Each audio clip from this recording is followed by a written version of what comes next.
जब हम fighter jet की बात करते हैं तो हमारे दिमाग में सिर्फ और सिर्फ देखिए राफेल, सुखोई 57A और F-35, इसके अलावा J-20 का नाम आता है।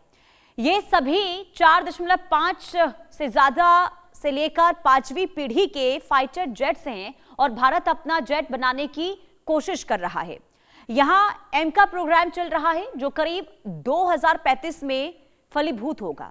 इस बीच रूस ने एक बड़ा धमाका किया है। वो MiG-41 विमान की बात करने लगा है। उसने इसे भविष्य का इंटरसेप्टर बताया है। यह केवल एक फाइटर जेट नहीं है बल्कि आसमान का सुपर शिकारी भी है। एक रिपोर्ट के जरिए देखिए। रूस ने किया खेल, दुनिया में टेंशन। MiG-41 बनेगा रूस का महायोद्धा। 6ठी पीढ़ी का लड़ाकू विमान बना रहा रूस। मिडिल ईस्ट जंग के बीच पुतिन का प्लान।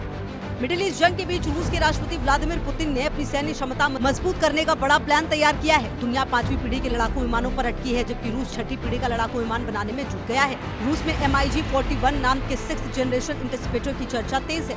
इसे भविष्य का इंटरसेप्टर बताया गया है। रूस का दावा है कि ये विमान सिर्फ दुश्मन के फाइटर जेट्स नहीं बल्कि हाइपरसोनिक मिसाइलों, स्टेल्थ बॉम्बर्स और यहाँ तक कि लो अर्थ ऑर्बिट में मौजूद सैटेलाइट्स को भी निशाना बना सकेगा। यही वजह है कि इसे केवल फाइटर जेट नहीं बल्कि स्पेस बॉर्डर इंटरसेप्टर कहा जा रहा है।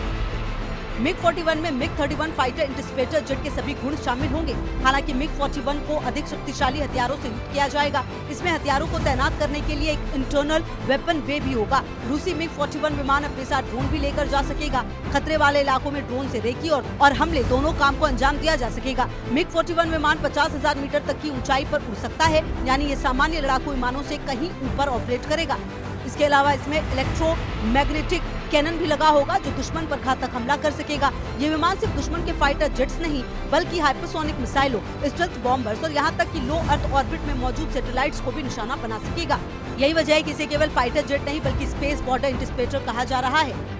कोविड महामारी, यूक्रेन युद्ध और अब मिडिल ईस्ट जंग के कारण रूस का ये प्रोग्राम अपने तय समय से काफी पीछे चल रहा था। इसके लिए बजट संबंधी चिंताएं भी जताई गई। यही कारण है कि 6ठी पीढ़ी के विमान के 2030 तक रूसी वायुसेना में प्रवेश करने के दावे को लेकर सवाल उठ रहे हैं। अगर ये विमान 6ठी पीढ़ी की प्रौद्योगिकियों और डिजाइन से युक्त होगा तो इसे कम से कम 10 साल का समय लग सकता है।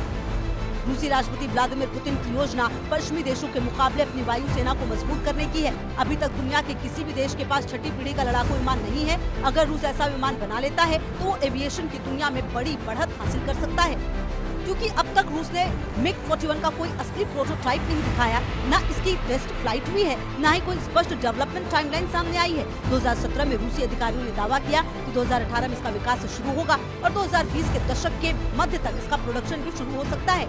लेकिन 2026 तक भी यह परियोजना कागजों और टीवी चर्चाओं से आगे नहीं बढ़ पाई।